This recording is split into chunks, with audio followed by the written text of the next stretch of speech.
الحمد لله رب العالمين، والصلاة والسلام على أشرف الأنبياء وسيد المرسلين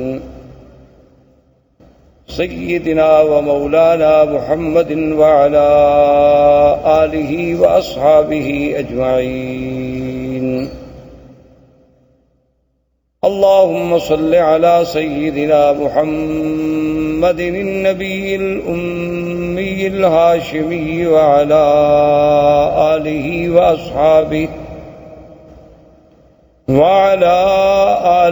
وأصحابه البررة الكرام، وعلى سائر الأنبياء والمرسلين والملائكة المقربين. أما بعد، فقد قال الله تبارك وتعالى في القرآن المجيد والفرقان الحميد: أعوذ بالله من الشيطان الرجيم، بسم الله الرحمن الرحيم. هو الذي بعث في الأميين رسولا منهم يتلو عليهم آياته ويزكيهم ويعلمهم الكتاب والحكمة وإن كانوا من قبل لفي ضلال مبين. قال النبي صلى الله عليه وسلم: أنا محمد وأنا أحمد وأنا الماهي الذي يمحو الله بي الكفر، وأنا الحاشر الذي يحشر الناس على قدمي، وأنا العاقب الذي ليس بعده نبي، أو كما قال النبي صلى الله عليه وسلم. صدق الله العلي العظيم، وصدق رسوله النبي الكريم، ونحن على ذلك لمن الشاهدين ومن الشاكرين، والحمد لله رب العالمين. برادران اسلام، آج کے درس میں سیرت رسول پاک صلی اللہ علیہ وسلم کے بارے میں کچھ باتیں عرض کرنی ہیں. حضور صلی اللہ علیہ وسلم کی سیرت طیبہ، حضور صلی اللہ علیہ وسلم کی حیات مبارکہ، حضور صلی اللہ علیہ وسلم کی بعثت، حضور صلی اللہ علیہ وسلم کی عالمگیریت، حضور صلی اللہ علیہ وسلم کے انس و جن کے لیے مبعوث ہونا، حضور صلی اللہ علیہ وسلم کی نبوت و رسالت تک قیامت تک کا جاری رہنا، یہ ساری چیزیں اور سارے پہلو اس کے متقاضی ہیں کہ جیسے خود اللہ نے قرآن میں فرمایا ہے کہ میرے نبی صلی اللہ علیہ وسلم کے آنے سے پہلے اس جزیرہ عرب کا اور عرب کے احوال کی کیا کیفیت تھی، تو اس کا پس منظر جب تک ہمیں تھوڑا بہت معلوم نہ ہو تو پھر سیرت کا صحیح مقام جو ہے اس کے سمجھنے تک رسائی حاصل کرنا بہت مشکل ہوتا. اس لیے حضور صلی اللہ علیہ وسلم کی بعثت سے قبل احوال عرب کے بارے میں بہت دور اگر ہم جائیں تو بہت مشکل ہو جائے گا، لیکن زیادہ سے زیادہ اختصار کے ساتھ جتنی ہم پہلے ماحول کی، چونکہ قرآن پاک نے بطور خاص یہ فرمایا ہے کہ ہم نے آپ کو کہاں بھیجا. ایک تو فرمایا ہم نے آپ کو امیین میں بھیجا کہ جو بالکل پڑھنا لکھنا نہیں جانتے، جن کے پاس کوئی کتاب نہیں تھی. اور دوسری بات جو اللہ نے آخری آیت میں فرمائی اور بار بار فرمائی کہ وَإِن كَانُوا مِن قَبْلُ لَفِي ضَلَالٍ مُبِينٍ، کہ میرے مدنی صلی اللہ علیہ وسلم آپ کی بعثت سے قبل یہ پورا جزیرہ جو تھا ایک کھلی ہوئی گمراہیوں میں پڑا ہوا تھا. تو اس کی تفاصیل میں اگر آپ جائیں تو آپ جانتے ہیں یا آپ نے سنا ہوگا یا پڑھا ہوگا انشاءاللہ، عرب جو ہے اصل میں یہ 3 قسم کہلائے جاتے ہیں. ایک عرب ہیں بائدہ، اور ایک عرب ہیں عاربہ، اور ایک عرب ہیں مستعربہ. یاد رکھیں عربوں کی 3 قسمیں ہیں تاریخ میں. ایک عرب بائدہ یعنی جو سب سے پہلے عرب زبان، عربی بولنے والے، عربی جاننے والے. بائدہ کہتے ہیں کہ ہلاک ہو گئے، وہ قومیں جو مٹ گئیں اب جن کا نام و نشان بھی باقی نہیں ہے. اگر قرآن پاک ان کا ذکر نہ کرتا تو شاید ہم جانتے بھی نہ اور کوئی اس کا سرا بھی تلاش نہ کر سکتا. جیسے پہلی قومیں گزر گئی ہیں، قوم عاد ہے، قوم سمود ہے، قوم صالح ہے، قوم لوط ہے. یہ ساری قومیں آپ کو پتہ ہے کہ یہ مکہ مدینہ منورہ سے خیبر کے راستے میں، مدائن کے راستے میں، اور اسی طرح پھر آپ آگے چلے جائیں. قوم لوط جو تھی وہ آج جہاں اردن ہے، جس ملک کو آپ اردن کہتے ہیں، عمان کہتے ہیں، اسی جگہ وہ بحر میت کے نام سے آج بھی وہ جگہ معروف ہے. وہ وہی آباد تھے، ان کے قریہ صدوم جو تھا اسی جگہ تھے. تو یہ تو عرب ہیں وہ جو ختم ہو گئے، مٹ گئے. ان کی تو کوئی نسل کا ایک بندہ بھی باقی نہیں بچا جس کے بارے میں آدمی کہے کہ پھر اس کا کیا ہوا. اللہ نے ان کا تو استیصال کلی کر دیا، یعنی بالکل ختم ہو گیا. ان کا تو نام و نشان ہی مٹ گیا. اچھا اب جناب ایک عرب ہے مستعربہ. مستعربہ کا معنی ہوتا ہے کہ جنہوں نے عربی لغت کسی دوسرے سے سیکھی ہو. تو ہم زیادہ دور اس لیے نہیں جاتے کہ پھر ہم سیرت کے موضوع پہ آتے آتے بھی کئی مہینے لگ جائیں گے. ہم حضور صلی اللہ علیہ وسلم کے جد امجد سیدنا ابراہیم الخلیل علیہ السلام اور سیدنا اسماعیل علیہ السلام، کیونکہ حضور صلی اللہ علیہ وسلم جو ہے ولد اسماعیل ہیں. حضور پاک صلی اللہ علیہ وسلم کا نسب جو ہے، آپ کا سلسلہ انساب جو ہے، وہ سیدنا اسماعیل علیہ السلام تک جاتا ہے، اور پھر سیدنا اسماعیل علیہ السلام سے سیدنا آدم علیہ السلام تک. لیکن اگر ہم اسی سلسلے کو پھر ابتدا سے دیکھیں، یعنی ابتدائے آفرینش سے سیدنا آدم علیہ السلام سے، تو پھر تو ایک پوری تاریخ انسانیت کا ہمیں عبور کرنا پڑے گا. لیکن اگر ہم سیدنا اسماعیل اور سیدنا ابراہیم علیہ السلام سے شروع کریں تو ایک تو ہم قریب آ جائیں گے، اور دوسرا ان سے حضور کا براہ راست تعلق ہے کہ حضور صلی اللہ علیہ وسلم ولد اسماعیل. تو مختصراً یہ عرض کروں کہ اللہ نے سیدنا ابراہیم علیہ السلام کو حکم دیا کہ اپنے بیوی بچوں کو جا کے ایک ایسے مقام پہ چھوڑیں جہاں کوئی آبادی نہیں، کوئی وہاں انسان نہیں. کیونکہ سیدنا ابراہیم علیہ السلام یا اسماعیل علیہ السلام یہ سرزمین مکہ کے رہنے والے نہیں تھے. ان کا اصل جو ہے، ان کی اصل جو ہے وہ عراق اور اس کے بعد شام، فلسطین، شام، عراق، اس کے ان علاقوں میں آپ رہنے والے تھے. تو وہاں سے حضرت ابراہیم علیہ السلام آئے اللہ کے حکم پر. اپنی بیوی اور اپنے چھوٹے بچے، دودھ پیتے ہوئے بچے سیدنا اسماعیل علیہ السلام کو حکم خداوندی کے مطابق اسی مقام پہ چھوڑا جہاں اب چاہے زمزم ہے، جہاں یہ کنواں ہے زمزم کا، اسی جگہ ان کو بٹھا دیا. اور اللہ کا حکم تھا کہ بولنا بھی نہیں، بتلانا بھی نہیں، بات بھی نہیں کرنی. تو ابراہیم الخلیل علیہ السلام خاموشی سے چلے گئے.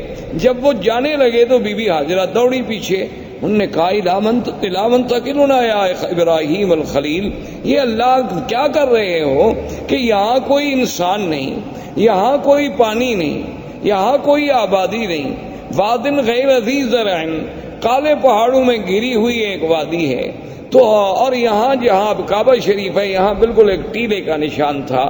تو ہمیں کیسے چھوڑ کے جا رہے ہو؟ ابراہیم علیہ السلام خاموش ہیں چونکہ اللہ کا حکم نہیں جواب دینے کا. تو آخر بی بی نے مجبور ہو کر یہ جو جنت المعلا جسے آپ کہتے ہیں نا جنت المعلا، یہ اصل میں اس کو معلا کیوں کہتے ہیں کہ یہ کعبۃ اللہ کا سرزمین مکہ کا اونچا حصہ ہے، یعنی یہ اعلیٰ ہے. اعلیٰ معنی بلند، اور یہ جو ہے اسفل، یہ مسفلہ جس کو آپ کہتے ہیں محلہ مسفلہ، اس کو مسفلہ کیوں کہتے ہیں کہ یہ اسفل ہے، یہ یعنی نیچے والا حصہ ہے، اور وہ جانب اعلیٰ ہے۔ اسی لیے جب بھی مسیال، جب بھی سیل آتے ہیں تو اوپر سے پانی گرے گا اور اسی مسیال سے، مسفلہ سے ہوتا ہوا پھر نیچے چلا جائے گا طریق لیس سے۔ تو یہ اعلیٰ جانب تھی، تو اسی لیے وہ جو قبرستان ہے اس کو مومنین کی وجہ سے جنت کا لقب ملا اور جنت المعلیٰ کہلایا۔ تو اس مقام تک بی بی صاحبہ دوڑتی آئیں ابراہیم علیہ السلام کے پیچھے، اور ابراہیم علیہ السلام اونٹنی پہ سوار تھے اور خاموش ہو کے جا رہے۔ تو بی بی نے کہا کہ ایک بات تو بتاؤ، اللہ امرک بہذا، کیا تمہیں تمہارے خدا نے یہ حکم دیا ہے یا تم خود ہم سے ناراض ہو؟ بھئی خامن جو اپنے بچوں کو چھوڑ دے، کو وجہ تو ہوگی نا، اپنی بیوی بچوں کو چھوڑ کے جا رہے ہیں، اور چھوڑ بھی ایسی جگہ جا رہے ہیں نا، یہ تو نہیں کہ ان کو سسرال میں بھجوا دیا، بچوں میں بھجوا دیا، کسی بھائی کے گھر میں بھجوا دیا، ایک ایسے مقام پہ چھوڑ دیا کہ بعدن غیر ذی ذرع، جہاں کچھ بھی نہیں۔ تو جب انہوں نے یہ کہا تو اللہ نے حکم دیا کہ جواب دے، تو آپ نے فرمایا ان اللہ امرنی، اللہ نے مجھے حکم دیا ہے، میں اللہ کے حکم کے بغیر تمہیں نہیں چھوڑ کے جا رہا۔ تو اب بی بی کے قدم رک گئے، اور علماء نے لکھا ہے کہ بی بی نے فرمایا کہ اذن لا یضیعنا، اور ایک روایت میں یہ بھی آتا ہے کہ بی بی نے کہا حسبنا اللہ ونعم الوکیل، کہ اب تم خلیل جاؤ، ہمیں بھی اللہ کافی۔ اگر اللہ نے حکم دیا ہے نا تو پھر اللہ ہمیں ضائع نہیں کریں گے، کیونکہ اگر اللہ نے حکم دیا ہے کہ ان کو یہاں چھوڑ دو، تو اگر اللہ ہمیں مارنا چاہتے تو وہیں فلسطین میں مار دیتے، اللہ ہمیں کچھ سزا دینا چاہتے تو وہیں شام کے علاقے میں دی جا سکتی تھی۔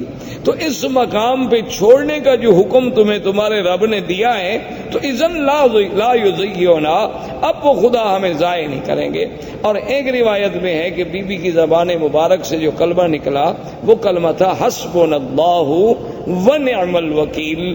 تو اس لیے آپ بھی ویسے اس کلمے کو یعنی ہر مشکل میں، کیونکہ اس کی وجہ یہ ہے کہ جب حضرت خلیل کو آگ میں ڈالا گیا ان کی زبان سے بھی یہی کلمہ تھا حسبنا اللہ ونعم الوکیل۔ اور جب جنگ احد میں صحابہ پر دشمنوں نے حملہ کیا اور یہ کیفیت تھی کہ ذاقت علیہم الارض بما رحبت، اللہ کی وسیع سرزمین تنگ ہو گئی، یعنی بالکل اب یقین ہو گیا ہلاکت کا، اس وقت بھی صحابہ کی زبان سے نکلا حسبنا اللہ ونعم الوکیل۔ سیدہ عائشہ صدیقہ رضی اللہ تعالی عنہا پہ جب تہمت لگی، اتنا بڑا الزام لگا امہات المؤمنین پہ، عصمت رسول پاک پہ، تو جب سب سے پہلے بی بی کو خبر ملی کہ آپ پر یہ الزام لگا ہے، تو بی بی کی زبان سے نکلا حسبنا اللہ ونعم الوکیل۔ تو اس لیے علماء نے اس پر بڑی کتابیں لکھی ہیں، القول الجمیل فیما جاء فی فضل حسبنا اللہ ونعم الوکیل۔ تو ہر مصیبت میں اور ہر مشکل میں، ظاہری مشکلات، باطنی مشکلات، دنیاوی مشکلات، نوکری کی مشکلات، دشمنوں کی مشکلات، اگر اس کو آدمی یقین کامل سے پڑھے تو اللہ تبارک و تعالیٰ کی رحمت سے، کیونکہ جس نے پڑھا ہے اس کی اللہ نے مشکل حل فرما دی ہے۔ تو اس لیے علماء نے لکھا ہے کہ یہ کلمہ مبارک ایک اکسیر ہے، یعنی ایک ایسا ہے کہ جس چیز کو لگاؤ سونا بنا دے، لیکن شرط یہ ہے کہ اس پر ایقان ہو، ایمان ہو، یقین ہو، اور پھر پڑھنے کے لیے کوئی حد نہیں، وضو ہے نہیں ہے، ڈپٹی پہ ہیں آپ، چل رہے ہیں، گھر میں ہیں، بیٹھے ہیں، جب یاد آیا تو پڑھ لیا۔ اور جس مشکل کے لیے پڑھیں گے اللہ کی رحمت سے فانقلبوا بنعمت من اللہ وفضل لم یمسسہم سوء، اللہ نے فرمایا کہ جب میرے مدنی کے صحابہ نے اس کلمے کو پڑھا تو ہم نے پھر ان کو نعمتوں کے ساتھ واپس لوٹایا، ان کو ذرا سی بھی پھر ہم نے تکلیف نہیں پہنچنے دی۔ تو اللہ تبارک و تعالیٰ کے یہ کلمہ مبارک بی بی کی زبان سے بھی علماء نے لکھا ہے کہ نکلا، اور بی بی واپس آ گئی۔ اب بڑا تفصیل کا واقعہ ہے کہ بی بی آئیں، پھر چھوٹا بچہ ہے، اور یعنی اندازہ کریں آپ کہ کتنا خوف و خطر ہے۔ تو شام جب ہونے لگی تو ہر طرف سے جنگلی درندوں کی آوازیں، کہیں سے شیر، کہیں سے بھگیاڑ، کہیں سے کچھ جنگلوں کی درندوں کی آوازیں آ رہی ہیں، اور چھوٹا سا بچہ ہے، چھوٹی سی مشکیزہ ہے، کچھ ستو ہے، کچھ چنے ہیں، یہ آپ کا سارا زاد سامان ہے اور زاد راہ ہے۔ تو مورخین نے لکھا ہے کہ بی بی صاحبہ شام کو جب اندھیرا چھا گیا تو ایک لکڑی لے کے کھڑی ہوئیں اور انہوں نے سارے علاقوں کی طرف توجہ کر کے خطاب کیا کہ اے جنگل کے درندوں، یہاں انسان تو کوئی نہیں جن کو میں خطاب کروں، لیکن ایک بات یاد رکھ لو کہ میں ایک اللہ کے نبی خلیل کی بیوی ہوں اور اسماعیل کی اماں ہوں۔ تو کہتے ہیں کہ فوری طور پر بی بی صاحبہ کی آواز سنتے ہی تمام جانور خاموش ہو گئے، اور اس کے بعد بلکہ یہ اظہار ہونے لگا کہ مختلف مقام پہ جانور بیٹھ گئے اور خاموشی کے ساتھ، یعنی جو یہ واضح کرنے لگے کہ بی بی صاحبہ ہم حملے کے لیے نہیں آئے، ہم تو پہرے کے لیے آئے ہیں، کیونکہ اس کی وجہ تھی کہ یہ وہ مسعود وجود تھا، یہ وہ مسعود بچہ تھا جس کی نسل میں پیدا ہونا تھا حضرت محمد الرسول اللہ صلی اللہ علیہ وعلا آلہ واصحابہ وسلم تسلیما کثیرا کثیرا۔ تو اگر اسماعیل کی حفاظت نہ ہوتی تو پھر یہ سلسلہ حضور تک کیسے پہنچتا؟ تو اصل میں تو یہ سارا نظم جو ہے اسی پاک نبی کے لیے سجائی جا رہی تھی، اور یہ منزل اسی لیے بنائی جا رہی تھی۔ کہیں آپ نظر ڈالیں، کہیں آسمانوں پہ پہرے ہیں، کہیں کعبۃ اللہ کو بنایا جا رہا ہے، کہیں ابراہیم کو ہجرت پہ بھیجا جا رہا ہے، کبھی ہم سے بچے چھڑوائے جا رہے ہیں۔ تو یہ ساری چیزیں جب ان پہ نظر ڈالیں گے تو محسوس ہوگا کہ یہ ساری محفل جس کے لیے سجائی جا رہی تھی وہ آنے والے تھے حضرت محمد الرسول اللہ صلی اللہ علیہ وعلا آلہ واصحابہ وسلم تسلیما کثیرا کثیرا۔ تو اب جناب سیدنا اسماعیل علیہ السلام کا پانی ختم ہوا، بی بی صاحبہ صفا مروہ پہ دوڑی، صفا پہ چڑھی، مروہ پہ گئیں، مروہ پہ چڑھی، صفا پہ پہنچی اور 7 چکر لگائے۔ تو اللہ پاک کو یہ دوڑنا اتنا پسند آیا کہ مسعی جو ہے اس کو قیامت تک کے لیے شاعر اللہ قرار دے دیا گیا۔ اب جناب بی بی کے کان میں آواز آئی کہ جاء الغوث، کہ اللہ کی مدد آ گئی۔ بی بی نہ گھبرائیں۔ تو بی بی صاحبہ کھڑی ہو گئی، انہوں نے کہا کون ہو آواز دینے والے، سامنے آؤ۔ خیر سامنے کوئی پھر آواز آئی کہ بی بی صاحبہ نہ گھبرائیں، اللہ کی مدد آ گئی، اور اللہ نے حکم دیا کہ جبریل جس جگہ اسماعیل علیہ السلام کے پاؤں ہیں نا اسی جگہ جا کے پر مارو۔ تو یہاں آ کر حضرت جبریل علیہ السلام نے اپنا پر مارا اور یہاں سے چشمہ زمزم کا پانی نکلا۔ تو یہ زمزم کا پانی جو ہے اس میں اب آپ دیکھیں یعنی کئی نعمتیں شامل ہو گئیں۔ ایک تو یعنی جبریل علیہ السلام کا پر ہے، اور دوسرا اللہ کے نبی اسماعیل کے پاؤں ہیں، اور تیسرا اس میں ایک بڑی نعمت ملی ہے کہ حضور صلی اللہ علیہ وسلم نے آمنہ کے لال نے جب پیا تو آپ نے پینے کے بعد پانی بچا کے برتن میں ڈالا اور اپنا لعاب مبارک ڈالا، اور اس کے بعد حکم دیا کہ اس کو بھی زمزم میں ڈال دو، تاکہ وہ اسماعیل سے جو سلسلہ ہے نبوت کا جیسے زمزم ہے اسی طرح وہ سلسلہ بھی جڑ جائے کہ قیامت تک امت کو زمزم ملے کہ اللہ کے فرشتے کا پر ہو، میرے دادے کے پاؤں ہوں اور محمد مدنی کا لعاب ہو۔ اسی لیے علماء نے لکھا ہے کہ زمزم کا پانی جو ہے وہ جنت کے پانی سے افضل ہے، حوض کوثر سے افضل ہے، یعنی جنت کی نہروں سے افضل ہے۔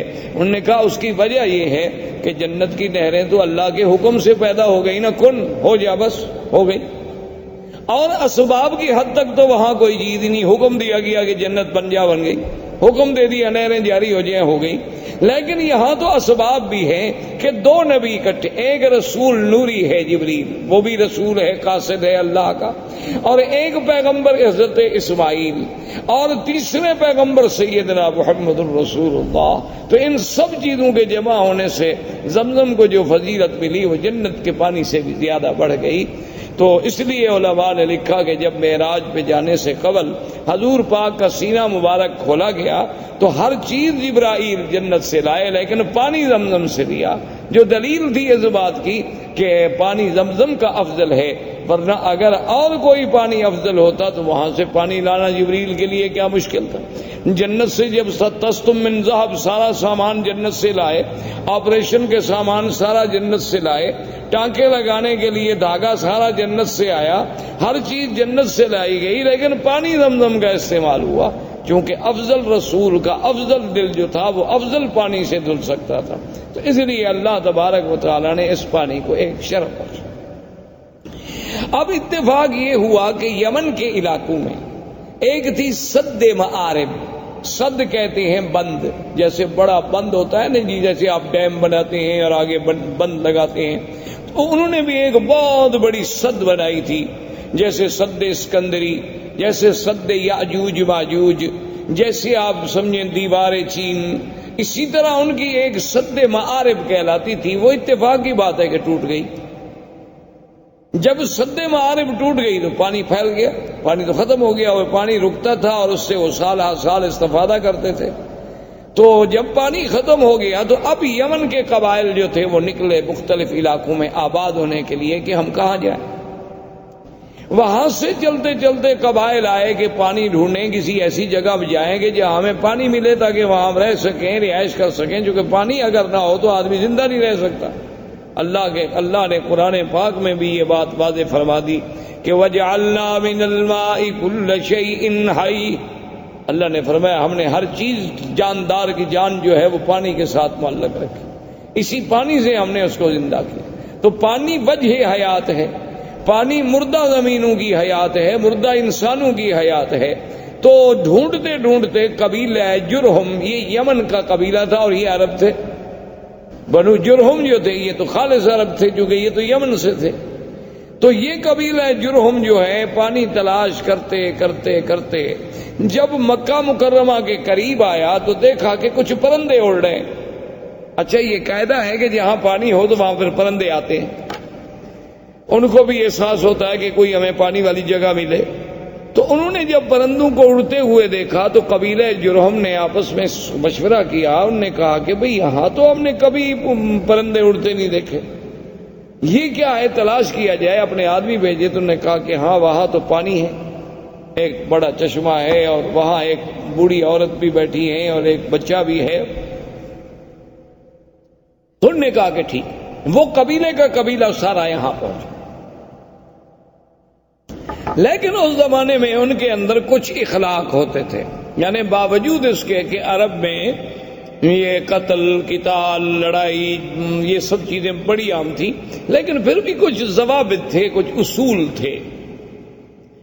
تو وہ جب آئے تو انہوں نے بی بی صاحبہ سے کہا کہ بھی ہم پانی کی تلاش میں یمن سے نکلے ہیں، اب آپ خود اندازہ کریں کہ یمن سے چلتے چلتے ہم مکہ پہنچے اور یہاں ایک چشمہ ہے، تو آپ اگر ہمیں اجازت دیں کہ ہم اس چشمے کے قریب رہ جائیں تو آپ کی بڑی مہربانی ہوگی۔ تو بی بی صاحبہ کو بھی اللہ نے عقل دیا، انہوں نے فرمایا کہ ہاں آپ یہاں رہ سکتے ہیں، لیکن پانی پر آپ کا حق نہیں ہوگا، پانی ہمارا، اس پر حق جو ہے میرا اور میرے بیٹے کا ہوگا۔ پانی آپ لے سکتے ہیں لیکن یہ کنواں آپ کا ملک نہیں سمجھا جائے گا، اس پر ہمارا ہی کنٹرول ہو، ہمارا ہی تسلط ہو۔ انہوں نے کہا کہ جی بالکل ٹھیک ہے، ہم مانتے ہیں۔ اور ایک روایات تاریخ میں یہ بھی آتا ہے کہ بی بی نے کہا کہ بھی اس کا کچھ آپ ہمیں معاوضہ بھی دیں گے، آخر پانی کا فائدہ جو آپ اٹھائیں گے۔ تو انہوں نے کہا کہ ہم وہ بھی دیں گے۔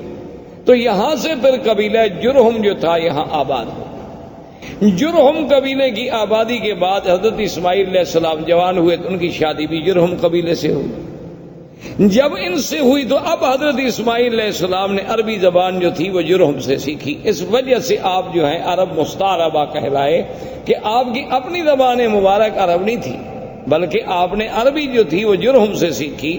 اب زبان جو ہے اس پہ قابو ہو گئے اور حضرت اسماعیل علیہ السلام کی عمر مبارک جو ہے جب 16 سال کی تھی، اللہ نے اس حضرت ابراہیم الخلیل علیہ السلام کو حکم دیا، وہ آئے اور بنائے کعبہ کا حکم ملا کہ یہاں اللہ کا گھر بنائیں۔ تو ابراہیم علیہ السلام نے اس کعبے کی اللہ کے حکم سے بنیاد رکھی اور بنیاد اسی قواعد پہ رکھی گئی جو آدم علیہ السلام نے قواعد رکھے تھے اللہ کے حکم سے۔ اب ایک تاریخ میں یہ آتا ہے کہ ابراہیم علیہ السلام نے پوچھا کہ اللہ آپ کا حکم ہے کہ میرا کعبہ بناؤ، لیکن مجھے پتہ نہیں کتنا طول ہے، عرض ہے، کتنا کعبہ ہے، کہاں دیواریں ہوں گی. وہ تو ایک ٹیلا تھا نا جی، بارشیں آتی اور فلڈ آتے اور سیل آتی، سیلاب آتے اور چیزیں یہاں پھینک کے چلے جاتے، تو بنتے بنتے بہت بڑا ٹیلا بن گیا. تو اللہ نے حکم دیا کہ ہم آسمان پر بادل کا ایک ٹکڑا بھیجتے ہیں، جہاں جہاں بادل کا سایہ ہو سمجھ لو کہ یہ جگہ کعبہ ہے، اور جہاں سایہ نہیں ہوگا تو وہ جگہ کعبہ نہیں، اسی جگہ تم نشان لگا لو. تو کعبۃ اللہ کے اوپر ایک سایہ ایسے جیسے سائبان کھڑا ہو جاتا ہے، یعنی وہ کھڑا ہو گیا، اور حضرت اسماعیل علیہ السلام، حضرت ابراہیم اور اسماعیل علیہ السلام نے نیچے کعبۃ اللہ کے نشان لگا. دیکھیں نا کہ آج 1400 سال کے بعد دنیا ترقی کرتی ہے نا جی، کہ جوی نقشہ، کہ بھئی ہم ہیلی کاپٹر پہ بیٹھ کے یا فضاؤں سے بیٹھ کے یا چھوٹے جہازوں پہ بیٹھ کے اوپر سے وہ کسی علاقے کا، کسی شہر کا نقشہ بناتے ہیں. لیکن اللہ نے اپنے کعبے کے لیے تو 4000 سال پہلے سے نقشے کا انتظام فرما دیا کہ بھی اس کی پیمائش دیکھنی ہے، طول و عرض دیکھنا ہے. اور ان کے فوٹو تو غلطی بھی کر سکتے ہیں، لیکن وہ تو سایہ اتنا صحیح تھا کہ اس میں جب ابراہیم علیہ السلام نے کھودا تو نیچے حضرت آدم علیہ السلام کی بنیادیں مل گئی، تو اس پر وہ کعبۃ اللہ کی جو ہے وہ تعمیر. اب جو مقام ابراہیم ہے اس کے بارے میں دو چیزیں ملتی ہیں ہمیں تاریخ. ایک تو صحیح روایات جو ہیں وہ یہ ہیں کہ جب دیواریں اونچی ہو گئی تو اب ابراہیم علیہ السلام کے لیے مشکل تھا نا جی کہ اوپر پہاڑ پہ، دیواروں پہ، چٹانوں پہ کیسے پہنچائیں، کیسے پتھر کیسے لگائیں. نیچے والے تو اٹھا اٹھا کے رکھ دیے نا. لیکن جب جگہ اونچی ہو گئی تو ضرورت تھی نا کہ کوئی ایسی چیز ہوگی جو ہمیں اوپر لے جائے. اب اس کے لیے ضرورت یہ تھی کہ درخت کاٹے جائیں، لکڑیاں کاٹی جائیں، پھٹے بنائے جائیں، ان کو باندھا جائے اور کھڑے ہونے کا ذریعہ بنے. تو اللہ نے حکم دیا کہ ابراہیم الخلیل، یہاں ایک پتھر ہے، اس پتھر پہ تم کھڑے ہو جاؤ، اور یہ تمہارے حکم کے ہم نے تابع کر دیا ہے. اس کو آپ حکم دیں گے یہ اونچا ہو جائے گا، اور حکم دیں گے تو خود بخود یہ نیچے چلا جائے. یعنی آپ دیکھیں نا آج کرینوں کے جو تصور ہیں، مشینری کے جو تصور ہیں کہ آپ کے بٹن سے ضرورت کے مطابق اوپر ہوں گی نیچے ہوں گی، لیکن اللہ تبارک و تعالیٰ کی کمال قدرت دیکھیں اور انبیاء کے معجزات دیکھیں کہ نہ تو کوئی مشینری لگائی گئی، نہ وہاں کوئی موٹر لگائی گئی، نہ کوئی بجلی کا انتظام کیا گیا. بس پتھر کو حکم دے دیا کہ جو میرا نبی کہتا ہے مانو، پتھر تابع ہو گیا، بات ختم ہو گئی. اللہ تبارک و تعالیٰ چاہے تو داؤد علیہ السلام کے پتھر تابع کر دیں، اللہ چاہے تو ابراہیم علیہ السلام کے تابع کر دیں. تو ابراہیم علیہ السلام کھڑے ہو جاتے، پتھر اوپر ہو جاتا، پھر نیچے ہو جاتا، اور اس پر حضرت ابراہیم علیہ السلام کے قدموں کے نشان پڑ گئے. ویسے آپ کو بھی کبھی دھوکہ ضرور لگا ہوگا، آپ جب دیکھتے ہوں گے مقام ابراہیم کے پتھر کے بھئی اتنا چھوٹا پاؤں اور اندر کیسے پورا چلا گیا. یہ پورا اندر نہیں تھا، یہ تو اصل میں یہ ہے کہ یوں پتھر تھا نا، تو آپ نے جب پاؤں رکھا تو پاؤں کا نشان لگ گیا اندر تھوڑا سا. یہ بعد میں تو ہم نے چوم چوم کے چاٹ کے الحمدللہ اس کو نیچے پہنچایا. یہ ہماری اپنی مہربانیاں ہیں. یعنی باقی جو ہم نے محنت کی ہے نا، جو روزانہ ہاتھ جو لگاتے رہے ماشاءاللہ، جیسے حضرت سلمان فارسی رضی اللہ تعالیٰ عنہ کے باغ میں جو کھجوریں تھیں تو ہمارے حاجیوں نے ماشاءاللہ ان کو سینے لگا لگا کے کھجور آدھی ختم ہو گئی، اور نتیجہ یہ نکلا کہ آخر وہ کھجوریں بوسیدہ ہو گئیں اور وہ گر گئیں. تو ہماری قوم تو ان چیزوں کی ماشاءاللہ بہت ماہر ہے. اللہ تبارک و تعالیٰ کی مہربانی ہے کہ وہ جناب اس نے جو ہاتھ لگانا شروع کیا اور یوں چاٹنا شروع کیا. دیکھا نہیں کہ کڑے جن میں غلاف کعبہ باندھا جاتے ہیں ان کو ہر 2 سال کے بعد بدلنا پڑتا ہے، یہ اس کو بھی پکڑ کے ہلا رہے رہتے ہیں اور وہ بھی گس جاتے ہیں وہاں، کیونکہ ہر وقت جو ایک آدمی نے پکڑا ہوا ہو تو کیا کرے آدمی. تو بہرحال تو مقام ابراہیم اس پتھر کا نام. اچھا اللہ کی شان دیکھیں، یہ مقام ابراہیم جہاں اب ہے یہاں نہیں تھا. یہ مقام ابراہیم جو ہے بالکل کعبۃ اللہ کی دیوار کے ساتھ تھا، کیونکہ یہ تو تعمیر میں کام لگایا گیا نا جی، اور تعمیر کے بعد وہیں اس کو چھوڑ دیا گیا. اس کو دور لانے کی تو کوئی وجہ ہی نہیں تھی. اب بھی آپ نے دیکھا ہوگا کعبۃ اللہ کے دروازے کے پاس اگر آپ دیکھیں نا تو بنیادوں پر پیسے پتھروں کے تھوڑے تھوڑے نشان ہیں. دراصل یہ وہ مقام ہے جہاں جبریل علیہ السلام نے کھڑے ہو کر حضور کو نماز پڑھائی. یہ مقام امامت جبریل علیہ السلام ہے. کعبۃ اللہ کا دروازہ جہاں ختم ہوتا ہے تو نیچے آپ ذرا بنیاد پر نظر ڈالیں تو وہاں آپ کو ایسے 4-5 ٹکڑے پتھروں کے عجیب عجیب سے لگے ہوئے نظر آئیں گے اس کی بنیاد میں. تو یہ وہ جگہ ہے جہاں سیدنا آقا انعامدار سرکار دو عالم صلی اللہ علیہ وسلم کو جبریل نے نمازیں پڑھائیں 5 اول وقت میں اور 5 آخر وقت میں. تو یہ بھی وہ نشان جو تھا رکھا گیا. اچھا اسی کے ساتھ اب تو مطاف مبارک کو ٹھیک کیا گیا. پہلے آپ نے دیکھا ہوگا چھوٹا سا ایک نشان لگتا تھا کہ جیسے یہاں کچھ جگہ نیچی ہے. تو یہ وہ جگہ تھی جہاں کعبۃ اللہ کے لیے مٹی اور گارا بنایا جاتا تھا کعبۃ اللہ کی دیواروں کو لگانے کے لیے. تو یہ وہ مقام تھا جہاں سیدنا ابراہیم علیہ السلام نے مٹی بنائی اور اس کا پانی ڈالا تاکہ پتھروں کو جمانے کے لیے اس مٹی سے فائدہ اٹھایا جا سکے. اچھا اب خدا کی شان ہے کہ جہاں کا موجودہ حالت میں مقام ابراہیم ہے اس کی وجہ یہ ہوئی کہ ایک دفعہ سیل آئی بڑی زبردست، سیل فلڈ سیلاب وہ آیا اور وہ مقام ابراہیم کو بہا کے لے گیا، یعنی اتنا دور کر دیا اس پتھر نے.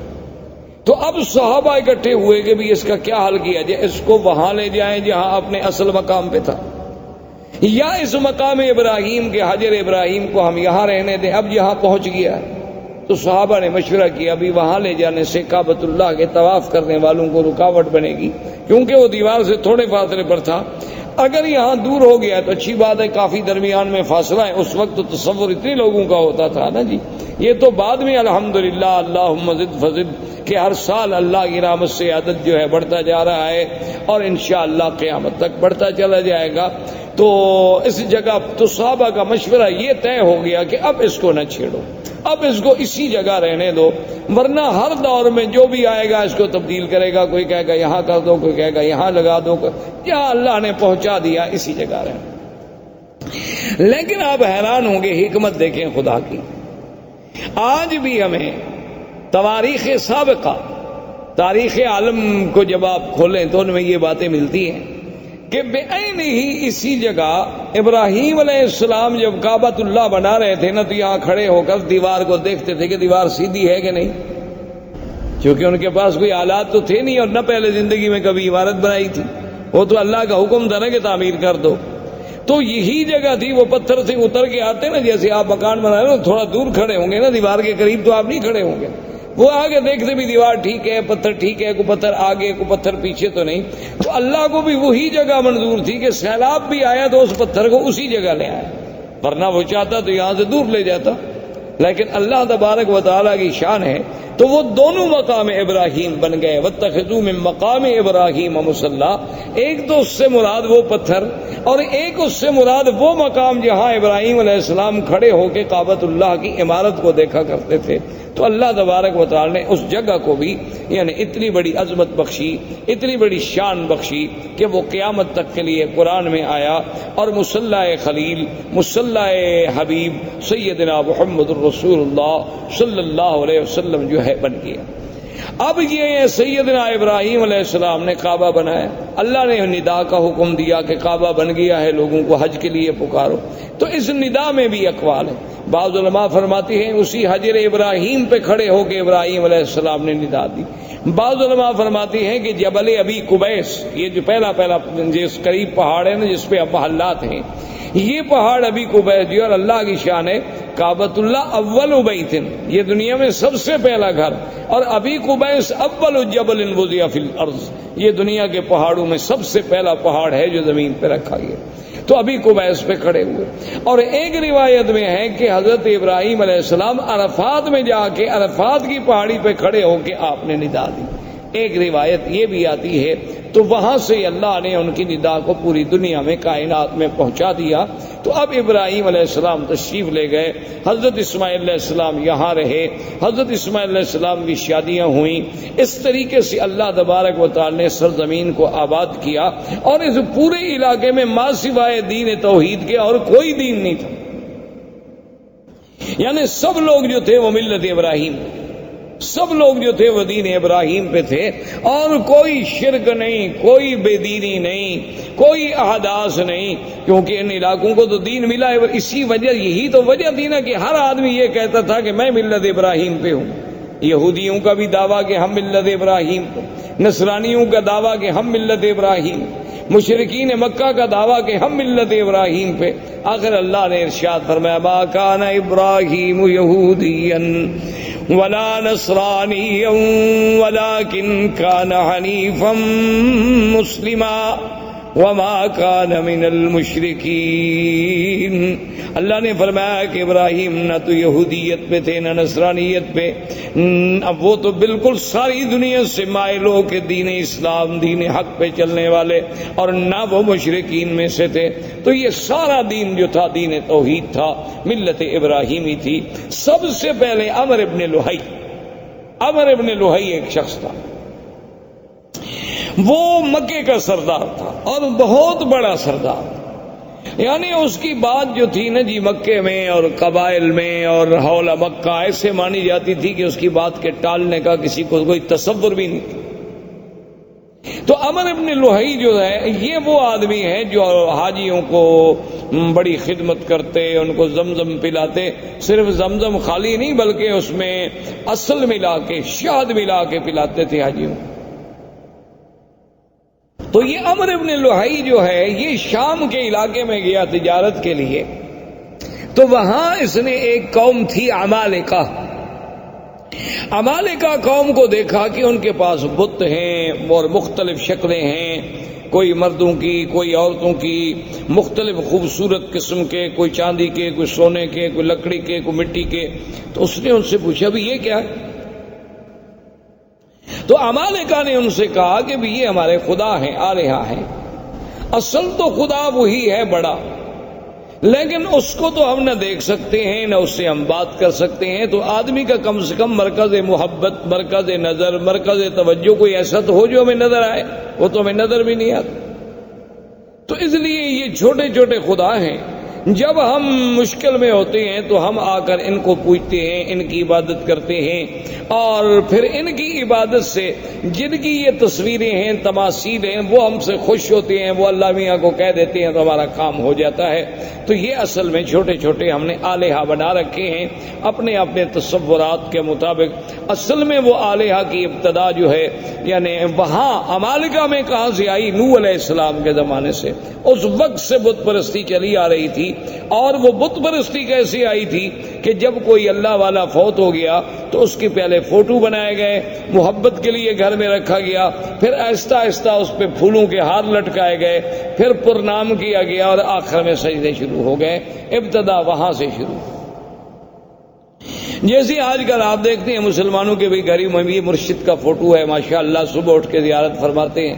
اسی طرح بہت سارے لوگوں نے قرآن شریف کے پہلے صفحے پر اپنے مرشد کا فوٹو رکھا ہوتا ہے کہ جب تلاوت قرآن کرنی ہو تو پہلے مرشد کے فوٹو کی زیارت کرتے ہیں، بوسہ دیتے ہیں، آنکھوں سے لگاتے ہیں، پھر وہ فوٹو حکم کرتا ہے قرآن پڑھو تو پڑھتے ہیں، اگر حکم نہ کرے تو قرآن بند کر کے رکھ دیں گے، چونکہ چلنا تو مرشد کے حکم پر ہے نا، اگر وہ ہمیں حکم دیں گے تو اس طرح عمالقہ میں یہ بھی بت پرستی داخل ہو گئی. تو عمر ابن لوہی کے دماغ میں پتہ نہیں کیا آئی کہ ایک نئی چیز ہے.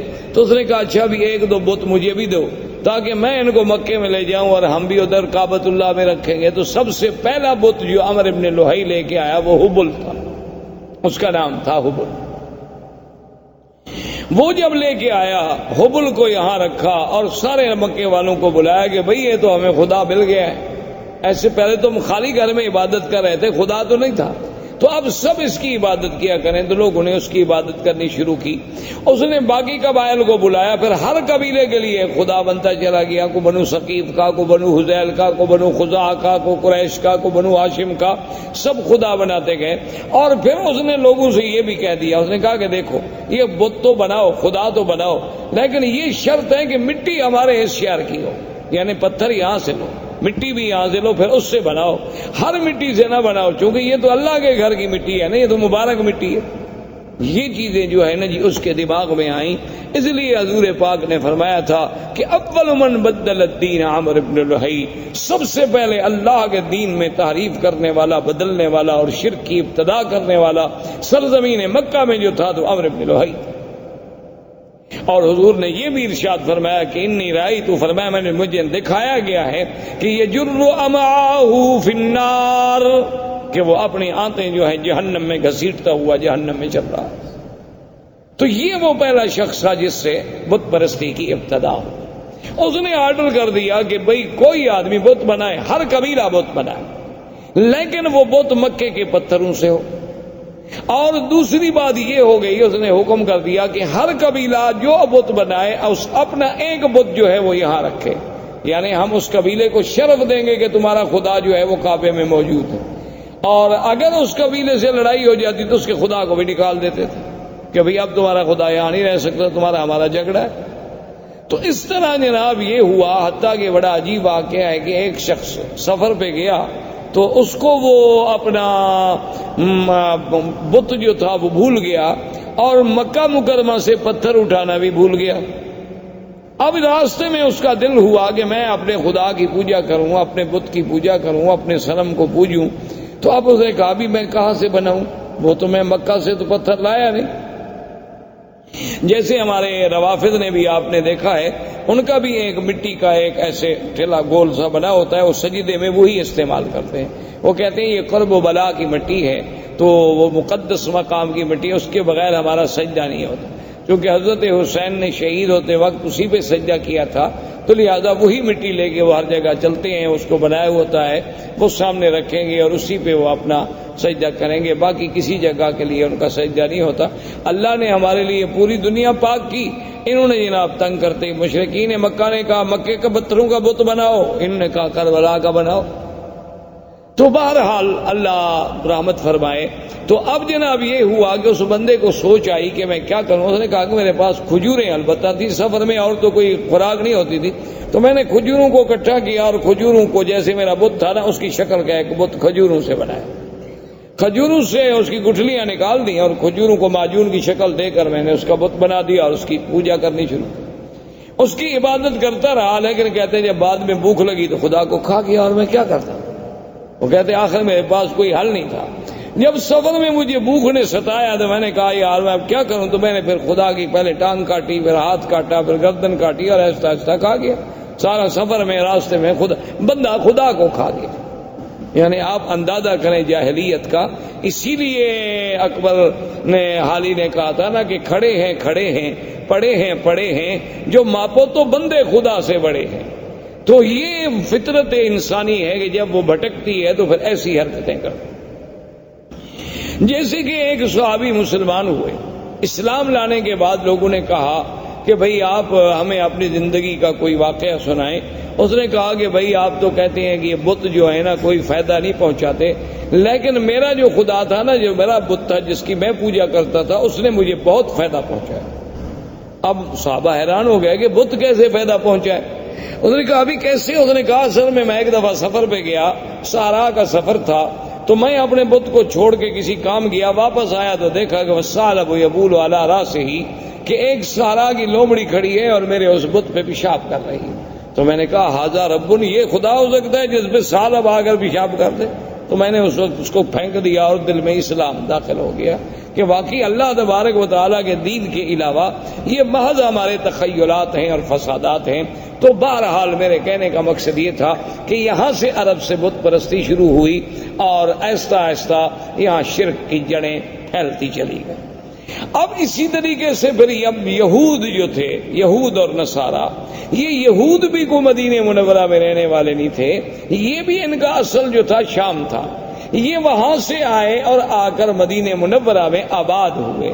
اس وقت مدینہ منورہ کو یثرب کہا جاتا تھا، اس کا نام مدینہ منورہ نہیں تھا۔ یہ وہاں آ کر آباد ہوئے، ان میں کئی قبائل تھے، بنی قینقاع تھے، بنو نذیر تھے، بنی قریظہ تھے، اور اسی طرح یمن سے کچھ لوگ نکلے۔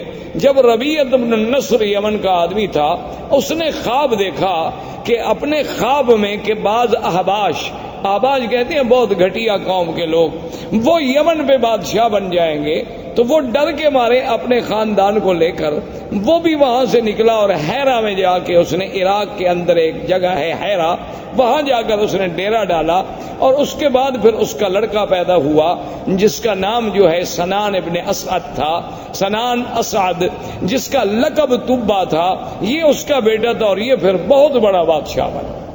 اور اس نے پھر بڑی جنگیں کی اور بڑی لڑائیاں کی، اور یہ اسی ضمن میں آیا، مدینہ منورہ میں پہنچا، پھر مدینہ منورہ سے آگے چلا گیا، اور اس نے اپنے ایک بیٹے کو اسی یثرب کے مقام پہ چھوڑ دیا کہ بھی تم یہاں رہو، سنا ہے کہ یہاں علماء رہتے ہیں، اہل کتاب لوگ ہیں، ان سے کچھ استفادہ کرو۔ اچھا، خدا کی قدرت یہ ہے کہ کچھ عرصے کے بعد اس کے بیٹے کو مدینے میں کسی آدمی نے قتل کر دیا۔ وہ جب قتل ہوا تو اس کو اطلاع ملی کہ تمہارا تو بیٹا قتل ہو گیا۔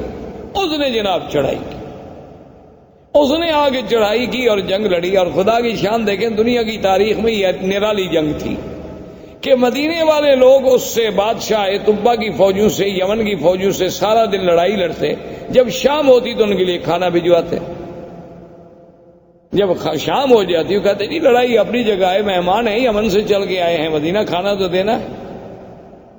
دن میں لڑائی اور شام، حیران ہوگی یہ کیسی قوم۔ ایک دن اس نے علماء یہود تھے دو، وہ آئے اس کے پاس، انہوں نے کہا کہ دیکھو تم چاہتے کیا ہو؟ اس نے کہا میرے بیٹے کو انہوں نے قتل کیا۔ انہوں نے کہا بیٹے کو قتل کیا، تم نے کتنے قتل کر دیے؟ اور تمہارا تو ایک بیٹا قتل ہوا، تم نے کتنے قتل کر دیے؟ چاہتے؟ اس نے کہا نہیں، میں تو یثرب کو مٹا دوں گا، میں تو اس شہر کا نام و نشان نہیں چھوڑوں گا دنیا میں۔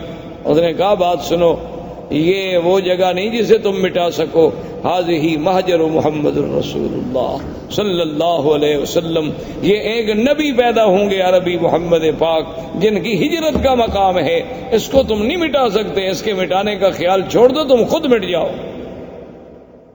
اچھا، تو وہ جناب ان کو ان کے کہنے پہ لڑائی مدینے سے بند ہو گئی، اور اس نے کہا اچھا ایسا کرو کہ تم دو علماء یہود جو ہے نا تم میرے ساتھ چلو، تاکہ میرے ملک میں بھی جا کے کوئی دین پھیلاؤ۔ اب جناب راستے میں ابھی وہ سفر کر رہا تھا کہ بنو حذیل ایک قبیلہ ہے جو مکے میں آباد تھا۔ یہ بنو حذیل قبیلے کے لوگ جو تھے یہ دوڑے ہوئے پہنچے اس بادشاہ کے پاس، طبا کے پاس۔ انہوں نے کہا کہ حل تريد من الذهب والفضة ومن المجوهرات شيئا عظيما، کیا تمہیں چاہیے کہ تمہیں ہم سونا، چاندی، ہیرے، جواہرات کا ڈھیر حوالے کر دیں؟ تم چاہتے ہو؟ اس نے کہا کون نہیں چاہتا؟ تو اس نے کہا وہ سارا کعبہ شریف کے اندر جو ہے یہ تمام دنیا کا سونا موجود ہے، آ کے لے لو۔ کیونکہ اصل یہ بات ٹھیک بھی تھی، کیونکہ کعبۃ اللہ جب بنایا گیا نا جی تو اس کے درمیان میں ایک کنویں نما شکل بھی تھی، تو لوگ اس میں زیورات، سونا، چاندی، ہر چیز ڈالا کرتے تھے۔ یہ اسی کی نقل ہے نا کہ اللہ کے گھر کی تعظیم کی جاتی ہے، اب لوگ قبروں پہ جا کے اسی طرح پیسے ڈالتے ہیں، چاندی، سونا، زیورات، ہر چیز ڈالتے ہیں۔ تو بہرحال یہ ہے کہ اس نے قابل کو ٹھیک، اور اس نے فیصلہ کر لیا کہ کعبۃ اللہ کو جا کے گرا دو، اور وہاں جو خزانے دفن ہیں وہ سارے خزانے نکال کے میں یمن چلے جاؤں۔ ابھی اس نے یہ ارادہ کیا تھا کہ بالکل سیاہ ایسی اندھیری آئی کہ اتنا اندھیرا چھا گیا کہ اپنا ہاتھ بندے کو نظر نہیں آتا۔ اس نے پھر ان علماء یہود کو بلایا کہ جلدی آؤ، یہ کیا ہو گیا؟ انہوں نے کہا کہ راستے میں ایک شہر ہے، اس کے بارے میں تو تم نے کوئی بری نیت نہیں کی۔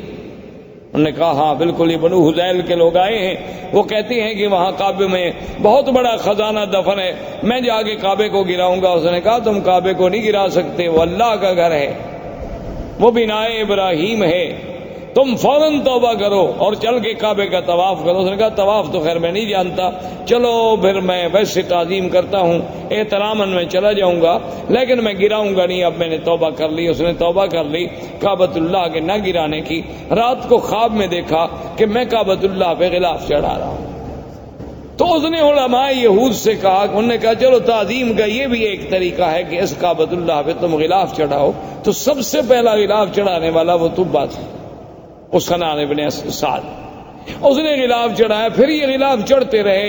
اچھا کبھی ایسا بھی ہوتا تھا کہ غلاف پہ غلاف چڑھتے گئے، غلاف پہ غلاف چڑھتے گئے، تو بعض اوقات تو یہ بھی فیصلہ کرنا پڑا کہ ان غلافوں کے بوجھ سے کہیں دیواریں نہ گر جائیں، اس لیے پھر حکم دیا گیا کہ ایک غلاف رکھو، بھئی اتنے غلاف تو نہ چڑھاؤ۔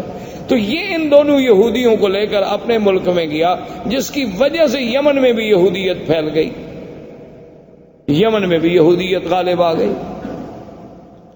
اب اسی زمانے میں یمن میں یہودیت کا غلبہ ہو گیا، نجران کے علاقوں میں کچھ نصارہ تھے، اور اسی طرح ہرقل قیصر روم جو ہے وہ نصرانی تھا۔ تو اسی زمانے میں وہ ابو نواز بادشاہ تھا جس نے حدود بنائی تھی، جس نے خندقیں کھودی اور مسلمانوں کو جس میں جلایا گیا تھا، وہ ابو نواز تھا۔ اس نے جناب لوگوں کو جلا ڈالا کہ بھی یا تو مجھے خدا مانو ورنہ میں تمہیں آگ میں جلا ڈالوں۔ تو اس جلنے والے واقعے میں سے صرف ایک آدمی تھا جو بچ گیا، دوس۔ وہ وہاں سے بھاگا اور اس نے جا کے ہرقل سے کہا کہ یہ کیا بات ہے کہ ایک ہزاروں آدمیوں کو زندہ آگ میں جلا دیا جائے، اب تو یمن کے ہمارے قبیلوں میں کوئی بچہ ہی نہیں، میں صرف اپنی جان بچا کے بھاگ کے تمہارے پاس آیا ہوں، تم میری مدد کرو۔ تو ہرقل نے قیصر روم، اس وقت اس کا لقب تھا قیصر، دو سپر پاور تھیں اس زمانے میں، ایک فارس اور ایک قیصر، ایک روم، یہ دو سپر پاوریں تھیں۔ تو یہ سارے علاقے جو تھے نا جی، المانیہ سے لے کر یمن تک، یہ ان کے تسلط میں تھے، اور یہ فارس کا ماورا النہر اور ترکمنستان اور یہ ساری جو اب آپ کی ریاستیں آزاد، یہ ساری کی ساری فارس کے قبضے میں تھی۔ تو یہ دونوں طاقتیں تھیں۔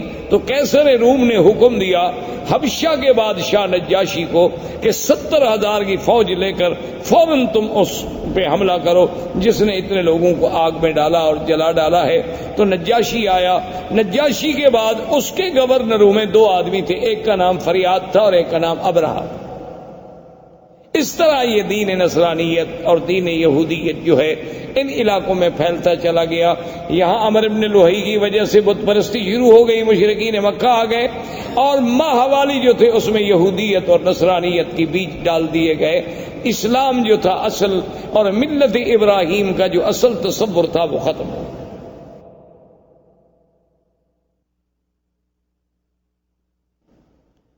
اب جناب یہ ہوا کہ آہستہ آہستہ ابرہہ اور اریات اس کے درمیان میں بھی جنگ ہوئی۔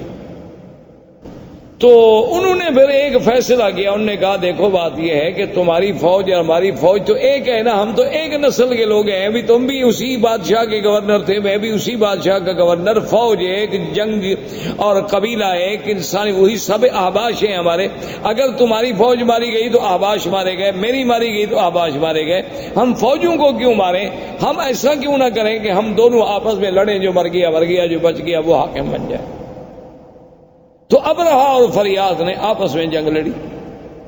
تو فریاد نے ایک تلوار کا بھرپور وار کیا جس سے ابرہہ کا ناک کٹا، جس کی وجہ سے ابرہۃ الاشرم، کہ وہ ناک کٹا ابرہہ، اس وجہ سے اس کا لقب پڑا، اس کی ناک کٹی، اس نے جو بھرپور وار کیا تو فریاد مارا گیا، لہذا ابرہہ بن گیا۔ اب ابرہہ جب بن گیا تو اس نے، اب بادشاہ قیصر کو پتہ چلا کہ ان لوگوں نے کیا کیا، میں نے ان کو کہا کہ دشمنوں پہ حملہ کرو، یہ آپس میں لڑے، اور اس نے میرے اپنے گورنر اریات کو قتل کر دیا، بڑا بدبخت ہے ابرہہ۔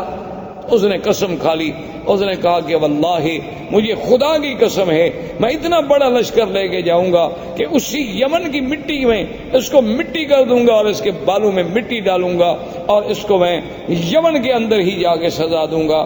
تو فوری طور پر جب ابرہہ کو پتہ چلا کہ قیصر روم حملہ کرنے والا ہے تو آدمی بڑا چالاک تھا، اس نے فوراً سر پہ اسطرہ پھروا دیا اور یمن کی مٹی جو تھی وہ بھی ایک برتن میں بھر کے قاصد بھیجے بادشاہ روم کے پاس کہ جناب میں تو آپ کا غلام ہوں، آپ چونکہ قسم کھا بیٹھے ہیں نا تو لہذا میرے بال بھی حاضر ہیں، یمن کی مٹی بھی حاضر ہے، اس میں میرے بال ڈال دو، قسم تمہاری پوری ہو گئی، خدا کے لیے مجھ پہ حملہ کیوں کرتے ہو؟ بادشاہ بھی خوش ہو گئے، انہوں نے کہا ٹھیک ہے، جب ایک آدمی اتنا نیاز مندی پہ آ جائے، جب اتنا اس نے کر دیا کہ اپنے بال کٹوا دیے، بال کٹانے کا معنی تو یہ ہوتا نا کہ گردن پیش کرنی، ورنہ اللہ میاں کو احرام میں یا حج میں یا عمرے میں بالوں کی کیا ضرورت ہے؟ مقصد تو یہ ہے کہ ہم نے سر اللہ کے حکم پہ جھکا دی کہ اپنی محبوب ترین چیز جو ہے بندے نے پیش کر دی، قربان کر دی۔ اب جناب جب یہ ہو گیا تو اب ابرہہ نے اسے خوش کرنے کے لیے انہوں نے کہا کہ جناب گزارش یہ ہے کہ سرزمین عرب میں ایک کعبہ ہے تو ہم یہاں اپنا کعبہ کیوں نہ بنائیں؟ تو وہاں اس نے ایک کعبہ بنایا جس کا نام کلیس، اور اس کعبے کو اتنا جناب اس نے بنایا تعمیری طور پہ، اور اس کے بعد اس نے قیصر روم سے کہا کہ پوری دنیا میں اعلان کریں کہ اس کعبے کا حج کریں۔ اعلان ہو گیا۔ ایک قبیلہ تھا نسیع، عرب کا ایک قبیلہ تھا نسیع۔ نسیع کا معنی ہوتا ہے کسی چیز کو پیچھے کرنا۔ اچھا یہ قبیلہ جو تھا نا یہ حرم کے بڑے مجاور تھے اور حرم کے بڑے خادم تھے، اور یہ مکہ اور طائف کے قریب درمیان میں یہاں ان کا قبیلہ آباد تھا۔ اصل میں ان کو نسی کیوں کہا جاتا تھا کہ 4 مہینے ہیں نا جن میں جنگ اللہ نے حرام کر دی تھی، 4 حرم۔ اچھا وہ 4 مہینے کون سے تھے؟ رجب، اچھا اس کے بعد پھر ذی القعدہ، ذی الحجہ اور محرم۔ اچھا یہ 3 مہینے اکٹھے ہیں، ذی القعدہ، ذی الحجہ، محرم، رجب اکیلا ہے۔ اب جناب جب یہ اتنی مدت ہو جائے عربوں کو اور لڑائی نہ ہو، تو عرب تو بغیر لڑائی کے رہ نہیں سکتے تھے نا، یہ تو قومیں ایسی تھی کہ بس ہر وقت لڑنا ہے۔ ان کی لڑائیاں اس بات پہ بھی ہوئی ہیں کہ ایک قبیلے نے کہا کہ تمہارے درختوں سے ایک چڑیا اڑی اور میرے درختوں پہ آ کے بیٹھ گئی، یہ زیادتی کیوں ہوئی؟ اس پہ لڑائی شروع ہو گئی اور سینکڑوں آدمی قتل ہو گئے کہ وہاں سے چڑیا اڑ کے میرے باغ میں کیوں آئی؟ لڑائی ہو گئی۔ اب جناب یہ جب ان کا اب جب 3 مہینے صبر کیسے کریں، تو یہ اس قبیلے والوں کو کہتے کہ بھی ہم نے فلاں قبیلے سے لڑنا ہے، تو کہتے کوئی بات نہیں، ہم محرم کو پیچھے کر دیتے، ہم محرم جو ہے نا پیچھے کر، ذی الحج کے بعد جب مہینہ آتا وہ کہتے جی یہ سفر ہے، اس کے بعد محرم آئے گا، تو اس کو یعنی 1 مہینے کو پیچھے کر دیتے۔ تو اس لیے ان کو نسی کہا گیا کہ یحلونہ عاما ویحرمونہ عاما۔ اللہ نے قرآن میں بھی فرمایا 1 سال تو اس کو محرم رہنے دیتے، 1 سال اس کو سفر بنا دیتے، پھر جنگ حلال ہو جاتی۔ تو یہ نسی قبیلہ جو تھا، ان کو جب پتہ چلا کہ بھئی حبشے میں ابرہہ نے ایک کعبہ بنایا ہے خدا کے کعبے کے مقابلے پر، انہوں نے کہا بھی اگر آہستہ آہستہ اس کی رونق بڑھ گئی اور چرچا بڑھ گیا تو ہمارا تو مسئلہ ختم ہو جائے گا۔ یہ یہاں سے کچھ آدمی نکلے اور چوری چوری داخل ہوئے، عبادت کے بہانے سے رات کو وہاں گندگی کٹھی کی اور ان کی دیواروں کو گندگی لگا کے یہ غائب ہو گئے۔ صبح جب ابرہہ کو اطلاع ملی کہ تمہارے کعبے کو تمہیں بے حرمتی کی، اس نے کہا یہ کس نے کی ہوگی؟ اس نے کہا صاف بات ہے، صاف بات ہے، عرب قبائل کے علاوہ اور کون کر سکتا ہے، اور کسی کو ہمارے کعبے سے کیا دکھ ہے؟ تو تحقیق پر پتہ چلا کہ بھی ہاں یہ تو نسی والوں کا کام ہے، جو مکے کے کعبے کے مجاور ہے نا قبیلہ بنو نسی، یہ انہی کا کام ہے۔ انہوں نے کیا تو اس نے کہا کہ ٹھیک ہے، حکم دیا فوجوں کو کہ تیاری کرو، میں جا کے اس کعبے کو منہدم کرتا ہوں، جب تک وہ کعبہ رہے گا نا تو میرے کعبے کا جو ہے لوگ عزت نہیں کریں گے اور نہ یہاں کوئی حج کرے گا۔ اس کعبے کو توڑ دیتے ہیں، کچھ عرصے کے بعد لوگ بھول جائیں گے کہ کہاں کعبہ تھا، کہاں کیا تھا، کیا حج تھا، کیا احکام تھے۔ تو یہ وہاں سے لشکر لے کے چلا، اور اسی کے لشکر میں ہاتھیوں کا لشکر تھا، اور ان میں جو سب سے بڑا ہاتھی تھا اس کا نام محمود تھا۔ اس ہاتھی کا نام جو ہے محمود تھا، لوگ نام رکھتے تھے، اور اس کا سائس جو تھا چلانے والا اس کا نام انیس تھا۔ یہ جناب لشکر چلا، یہ جب آیا راستے میں تو لوگوں کو پتہ چلا کہ یہ عجیب بات ہے، کعبۃ اللہ کو گرانے کے لیے آ رہا ہے۔ تو راستے کے عرب قبائل جو تھے انہوں نے جا کے اس سے لڑائی لڑی، لیکن وہ بیچارے شکست کھا گئے، اور ذو نفر ان قبیلوں کا سردار تھا، وہ قید ہو گیا۔ وہاں سے چلتے چلتے یہ طائف آیا۔ طائف میں اس وقت بنو ثقیف تھے، قبیلہ بنو ثقیف آباد تھا۔ تو بنو ثقیف کو پتہ چلا کہ ذو نفر جو ہے وہ بھی شکست کھا گیا، بنو خصم والے وہ شکست کھا گئے، تو ہم بنو ثقیف اب اس کا کیسے مقابلہ کر سکتے ہیں اتنے بڑے لشکر کا؟ تو انہوں نے ابرہہ کو پیغام بھیجا کہ دیکھو تم جا رہے ہو کعبۃ اللہ کو توڑنے کے لیے، ہم تمہارا راستہ نہیں روکتے، تم جانو مکہ جانے، کعبہ جانے، لیکن شرط یہ ہے کہ لا تؤذوننا، تم ہمیں ایذا نہیں پہنچاؤ گے۔ اس نے کہا بالکل ٹھیک، لیکن اس نے کہا کہ اپنی شرافت اور صداقت کی کوئی نشانی، کوئی دلیل تو دو نا کہ تم پکے ہو، ایسا تو نہیں کہ میں ادھر جاؤں اور تم پیچھے سے حملہ کر دو، کیونکہ بنو ثقیف بھی بڑی مشہور لڑاکی قوم تھی اور خاص طور پہ تیر انداز تھی۔ تو انہوں نے ایک آدمی تھا جس کا نام تھا ابو رغال، ابو رغال جو تھا نا جی، وہ انہوں نے کہا کہ یہ آدمی ہم تمہیں دے رہے ہیں، یہ ایسا آدمی ہے کہ ایک تو طائف سے لے کر مکے تک تمہیں راستے بتائے گا، اس وقت سڑکیں تھوڑی بنی ہوئی تھی، اور راستہ نہ جانو تو 2 دن کا راستہ 10 دن لگ جاتے تھے۔ تو یہ تمہیں دلالت کرے گا کہ کعبۃ اللہ کا راستہ کہاں ہے، اور تمہیں مکے تک پہنچا دے گا۔ اور اس ابو رغال نے اپنے قبیلوں سے، اپنے دین والوں سے غداری کی اور ان سے وفا کی کہ ان کو مکے کا راستہ بتلایا، اور وہ چلتے چلتے مکے کے قریب پہنچا، اور اسی راستے میں ابو رغال جو ہے وہ مر گیا۔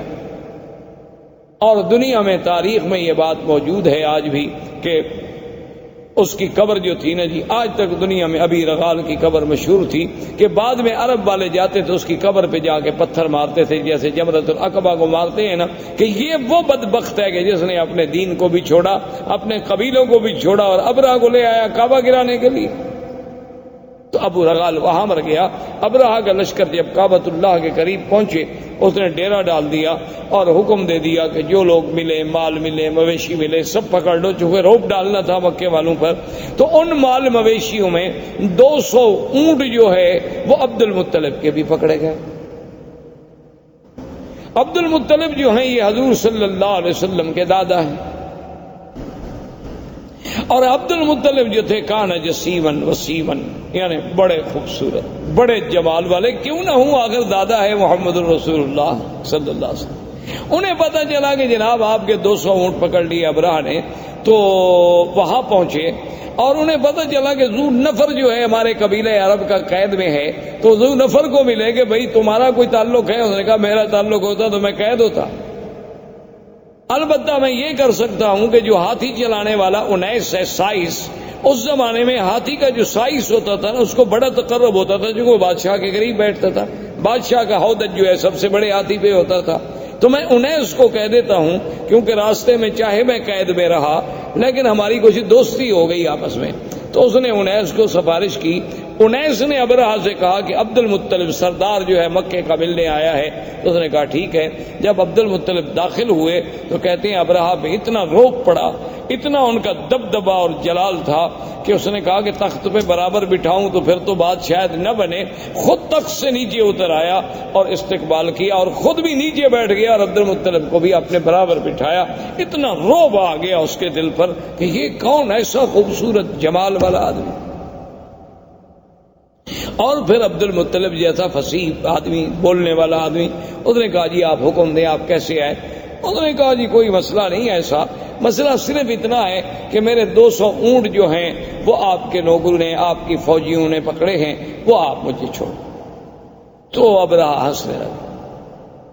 تو اس نے کہا کیا بات ہے؟ اس نے کہا کہ عبد المطلب دیکھو جب تم آئے نا تو میرے دل میں تمہاری بڑی عزت، بڑی عظمت تھی، میں نے کہا یہ تو سردار اس قسم کے تو میں نے آج دیکھے ہیں، لیکن جب تم نے بات کی نا تمہاری عزت ساری ختم۔ عبد المطلب نے کہا ولی ماذا، کیوں؟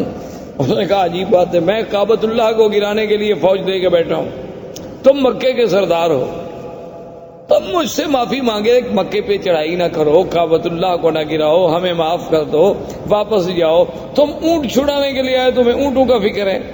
تو عبد المطلب نے بڑے غور سے دیکھا اور کہا کہ ابرہہ سنو، انا رب الابل ولہذا البیت رب یحمی، سن لو کہ میں ان اونٹوں کا مالک ہوں، لیکن اس گھر کا بھی ایک مالک ہے جو اس کی خود حفاظت کرے گا۔ مجھے کیا ضرورت ہے حفاظت کرنے کی، ہم تمہارا مقابلہ نہیں کر سکتے، تو یہ کون سی معقولیت ہوگی کہ ہم بلا وجہ جنگ لڑیں؟ مجھے اونٹوں کی فکر تھی، میں آ گیا، لیکن اس گھر کا بھی ایک رب ہے، ولہذا البیت رب، اس گھر کا بھی ایک رب ہے، یحمی ہے جو اپنے گھر کی خود حفاظت کرے گا، ورنہ ہم تو عاجز بندے ہیں، ہم حفاظت نہیں کر سکتے۔ تو ابرہہ نے کہا کہ اچھا ٹھیک ہے جی، لے جاؤ اونٹ لے جاؤ، لیکن بات سن لو، قریش سے کہہ دو، قبائل عرب سے کہہ دو کہ ہم تمہارے ساتھ جنگ کے لیے نہیں آئے، ہم تو صرف اللہ کے کعبے کو گرانے کے لیے آئے ہیں۔ اگر وہ میرے راستے میں رکاوٹ نہیں بنیں گے، اگر وہ میرا راستہ نہیں روکیں گے تو میں ان کو کبھی تکلیف نہیں پہنچاؤں گا، بس میں کعبہ کا انہدام کر کے چلا جاؤں گا۔ عبد المطلب نے کہا ٹھیک ہے، آئے، انہوں نے اعلان کر دیا کہ مکے والوں پہاڑوں پہ چلے جاؤ، اللہ سے دعائیں مانگو۔ خود اس نے طواف کیا، ملتزم پہ آیا اور اس نے کہا کہ مولا تو جانتا ہے کہ ہم عاجز ہیں، ہم تیرے گھر کی حفاظت نہیں کر سکتے، آج اپنے گھر کی حفاظت تو خود فرما۔ اور اس کے بعد پہاڑوں پہ چلے گئے، بادشاہ نے حکم دیا اور اس محمود ہاتھی کو آگے چلایا گیا۔ وہ ابو نفر جو قید میں تھا، وہ تو قبیلہ عرب کا سردار تھا نا، اس نے جب دیکھا کہ ہاتھی لے کر یہ کعبۃ اللہ کی طرف گرانے کے لیے جا رہے ہیں، تھا تو بیچارہ قیدی، لیکن اس نے موقع حاصل کر کے آیا اور محمود ہاتھی کے کان جو تھے نا، ایک کان سے چمٹ گیا، لٹک گیا اس کے کان سے، اور کہنے لگا ابرک یا محمود، ابرک یا محمود امامک بیت اللہ، کہ اے ہاتھی بیٹھ جاؤ، مت بڑھو، آگے خدا کا گھر ہے، خدا کا گھر ہے۔ اس نے اتنی کہنا تھا کہ ہاتھی بیٹھ گیا۔ اب ہاتھی جب بیٹھ گیا تو بادشاہ ابرہہ نے حکم دیا سائس کو کہ ہاتھی کو چلاؤ. ہاتھی کو مارتا ہے, ہاتھی چلتا نہیں. سائس نے کہا کہ چلو ہاتھی کا رخ موڑو یمن کی طرف. ہاتھی کا رخ جب یمن کی طرف موڑا گیا تو وہ جناب چل پڑا. اس نے کہا پھر ایک لمبا چکر دے کے پھر کعبے کی طرف موڑو. کعبے کی طرف موڑے وہ برک کر کے بیٹھ جائے. اس نے کہا یہ عجیب بات ہے, ہاتھی کیوں نہیں جاتا؟ اس نے کہا جی اب آپ دیکھ رہے ہیں میں یمن کی طرف چلاتا ہوں تو چلتا ہے اور کعبے کی طرف چلاتا ہوں تو نہیں چلتا ہے. تو ابھی اسی اسنا میں تھے کہ اللہ تبارک و تعالیٰ کے حکم سے کعبۃ اللہ کی جانب سے آسمان پہ سیاہی پھیل گئی اور چھوٹے چھوٹے پرندوں کا اتنے بڑے غول آئے کہ جیسے بادل ہوتا ہے, جس کو قرآن کہتے ہیں الم تر کیف فعل ربک باصحاب الفیل الم یجعل کیدہم فی تضلیل وَأَرْسَلَ عَلَيْهِمْ طَيْرًا أَبَابِيلَ تَرْمِيهِمْ بِحِجَارَةٍ مِّن سِجِّيلٍ فَجَعَلَهُمْ كَعَصْفٍ مَّأْكُولٍ. اللہ نے فرمایا کہ آپ نے نہیں دیکھا کہ اللہ نے ہاتھی والوں سے کیا کیا؟ اللہ نے کیسے ان کی قید, ان کے مکر, ان کے چالاکی, ان کے دھوکے کو اللہ تبارک و تعالیٰ نے کیسے مٹا ڈالا, اور کیسے فرمایا کہ پرندے بھیجے اور پرندے بھی چھوٹے سے, اور ہر پرندے کے پاس 3 چھوٹے چھوٹے پتھر کے دانے ہیں, یعنی ایک پنجے میں, ایک دوسرا پنجے میں, ایک چونچ میں. اللہ نے حکم دیا کہ بس ان کو تم گراؤ, یہ ایٹم کے ذرے بن جائیں گے. فَجَعَلَهُمْ كَعَصْفٍ مَّأْكُولٍ, ایسے ہو گئے کہ جیسے گھاس چرا ہوا, گھاس دیکھا نا جیسے روندا ہوا ہو, گھاس جانور چبا چبا کے پھینک دے اور پاؤں کے تلے رونت ڈالے. بعض کہتی ہیں کہ جس پہ وہ آیا بیماری ہوئی اور گوشت گلنے لگ گیا, گرنے لگ گئے, مرتے مرتے ابرہہ مر گیا. تو یہ وہ سال ہے جس میں ولد فیہ رسول اللہ صلی اللہ علیہ وسلم, جس میں میرے مدنی محمد مصطفیٰ صلی اللہ علیہ وسلم پیدا ہوئے. کیونکہ عرب کے پاس کیلنڈر نہیں تھا, تقویم نہیں تھی, تاریخ نہیں تھی. وہ بڑے بڑے حوادث کو یاد کرتے تھے کہ یہ واقعہ کب ہوا, یہ واقعہ کب ہوا. اب ان کو جب پوچھا جاتا کہ حضور کب پیدا ہوئے, وہ کہتے اس سال پیدا ہوئے جس سال ہاتھی کا قصہ ہوا, ولد سنۃ الفیل. تو اب میرے مدنی صلی اللہ علیہ وسلم کی پیدائش کا مرحلہ آیا. تو یہ احوال عرب تھے. اس کے بعد جو میں نے سابقہ درس میں عرض کیا تھا وہ پیدائش سے پہلے کے حالات تھے, اور زندگی باقی انشاءاللہ تو آنے والے درس میں اب ہم بیان کریں گے ولادت محمد مصطفیٰ. والسلام علیکم ورحمۃ اللہ وبرکاتہ. برادران اسلام، آج کے اس درس میں سرکار دو عالم سرکار مدینہ حضرت محمد مصطفیٰ صلی اللہ علیہ وعلا آلہ و اصحابہ وسلم تسلیما کثیرا کثیرا کی سیرت مبارک کے بارے میں کچھ باتیں عرض کریں. سب سے پہلی بات تو یہ تصور فرما لیں کہ حضور صلی اللہ علیہ وسلم کی سیرت مبارکہ، آپ کی سیرت طیبہ، آپ کی زندگی کے ہر پہلو میں ایک ایسی شان ہے کہ ساری زندگی بھی انسان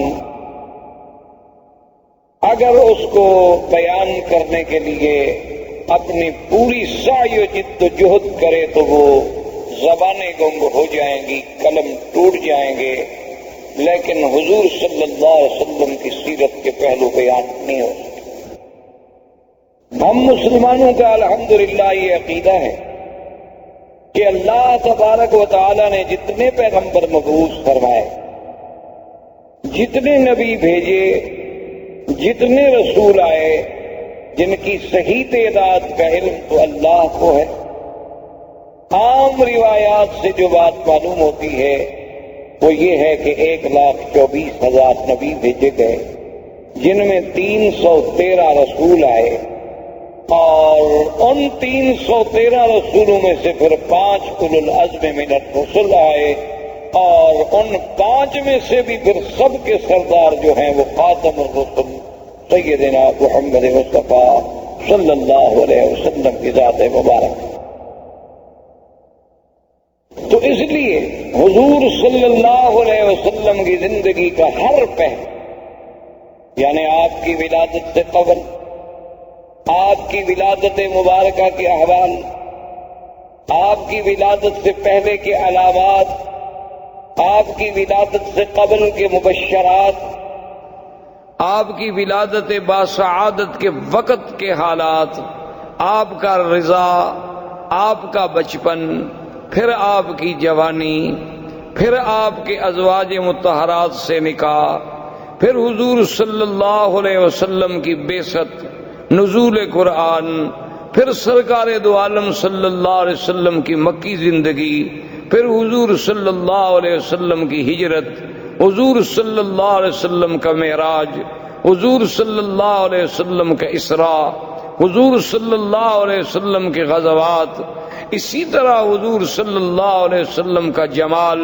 حضور صلی اللہ علیہ وسلم کا کمال، حضور صلی اللہ علیہ وسلم کی نوال، حضور صلی اللہ علیہ وسلم کے معجزات، پھر معجزات کے اقسام کے معجزات سماوی، معجزات ارضی، پھر حضور صلی اللہ علیہ وسلم کے معجزات جن کا تعلق جسد رسول سے ہے، جسم رسول سے ہے، اسم رسول سے ہے، حضور صلی اللہ علیہ وسلم کے دین کی آفاقیت، آپ کی کتاب کی عالمگیریت، آپ کا پورے انس و جن کے لیے سراپا رحمت، آپ کا دور بشارت، آپ کا دور نظارت، آپ کا دور اسفار، آپ کا دور فتح مکہ، آپ کا دور اپنوں کے ساتھ، آپ کا دور بیگانوں کے ساتھ، آپ کی خارجی زندگی، آپ کی داخلی زندگی، آپ کے معاملات، آپ کا برتاؤ غلاموں کے ساتھ، کون سا پہلو ہے جس پہ آدمی، کوئی مورخ، کوئی صاحب قلم، کوئی استاذ، کوئی مدرس، میرا تو ایمان ہے کہ اگر ساری دنیا کے پڑھے لکھے لوگ بھی سیرت پاک پہ لکھنا شروع کر دیں تو ہماری اپنے عقول، ہمارے اپنی جد و جہد، ہماری سعی، ہماری ہمتیں، ہماری زبانیں گنگ ہو جائیں گی، لیکن سیرت پاک کے پہلو ہم کسی طرح سر انجام پورے نہیں کر سکے صلی اللہ علیہ وسلم۔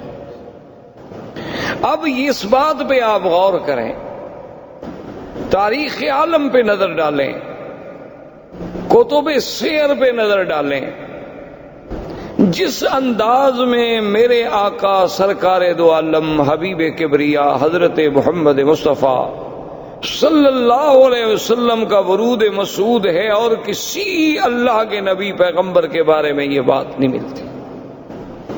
یعنی اسی سے آپ اندازہ لگائیں کہ 1,24,000 پیغمبر حضور صلی اللہ علیہ وسلم کے آنے کا اعلان کرتے جائیں۔ اللہ نے قرآن میں تو صرف عیسیٰ علیہ السلام کا ذکر فرما دیا نا، چونکہ آپ سے زمانہ قریب تھا، کہ عیسیٰ علیہ السلام کے بارے میں ذکر آیا کہ وَمُبَشِّرًا بِرَسُولٍ يَأْتِي مِن بَعْدِ اسْمُهُ احمد۔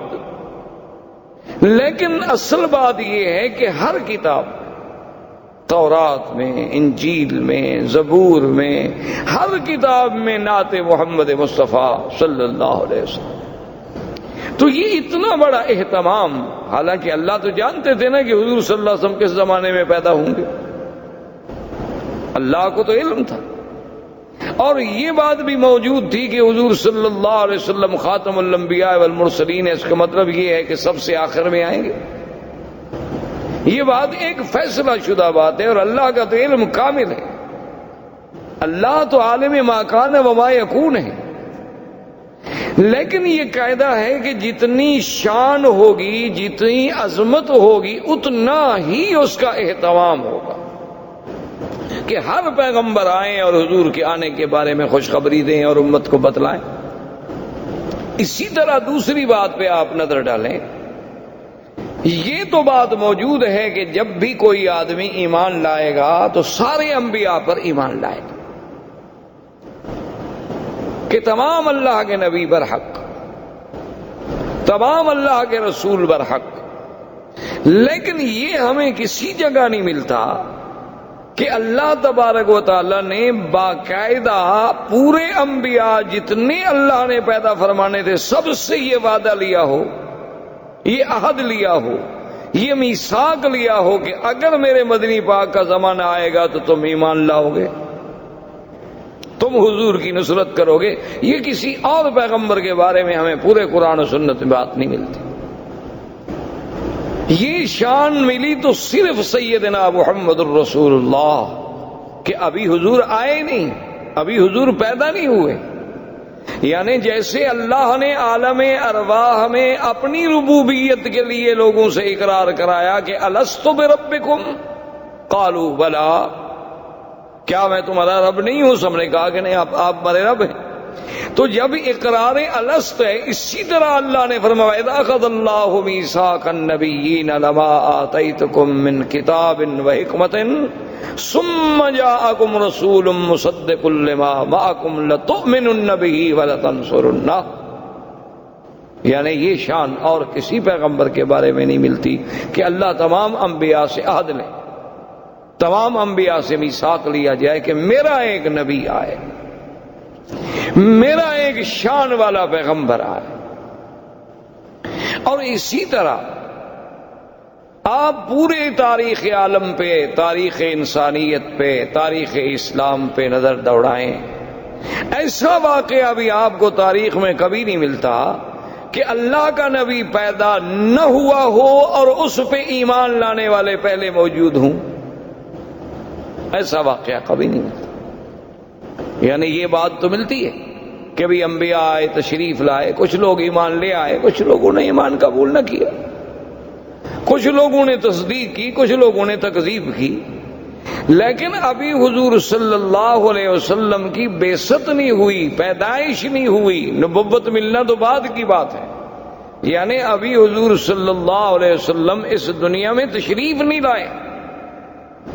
اس وقت تبابع یمن میں سے ایک بادشاہ گزرا جس نے حضور صلی اللہ علیہ وسلم کی سیرت کتب سابقہ میں جب مطالعہ کیا اور سرزمین مکہ و مدینہ سے گزرا اور یہاں کے مناظر کو اپنی آنکھوں سے دیکھا اور ان کتب سماویہ کے ساتھ اس کا تقابل کیا، تو اس نے ایک خط لکھا اور اپنے اس ملک میں شاہی فرمان کو امانت کے طور پہ جمع کرا گیا کہ میرے بعد یہ خط جو ہے محفوظ رکھا جائے، اور جب وہ سرکار دو عالم اللہ کے نبی سرزمین مکہ میں پیدا ہوں تو میرا خط پیش کیا جائے۔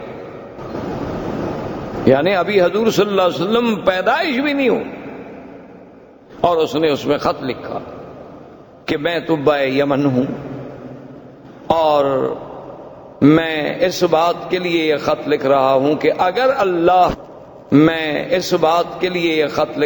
کہ اگر اللہ نے میری زندگی میں آپ کو پیدا اور میں آپ کا وزیر بنوں گا، میں آپ کا معاون اور سپاہی بنوں گا۔ حالانکہ وہ بادشاہ ہے، یمن کا بادشاہ ہے۔ تبابع جو ہیں، یہ طبا جو تھے، یہ یمن کے بادشاہوں کا لقب تھا، جیسے قیصر روم کے بادشاہوں کا لقب تھا، کسرا فارس کے بادشاہوں کا لقب تھا، اسی طرح فراعنہ مصر کے بادشاہوں کا لقب تھا، تو نجاشی حبشہ کے بادشاہوں کا لقب تھا۔ تو تبابع جو ہے وہ یمن کے بادشاہوں کا لقب تھا، وہ طبع الاکبر، طبع الاول، طبع الثانی، اس طرح پکارے جاتے تھے۔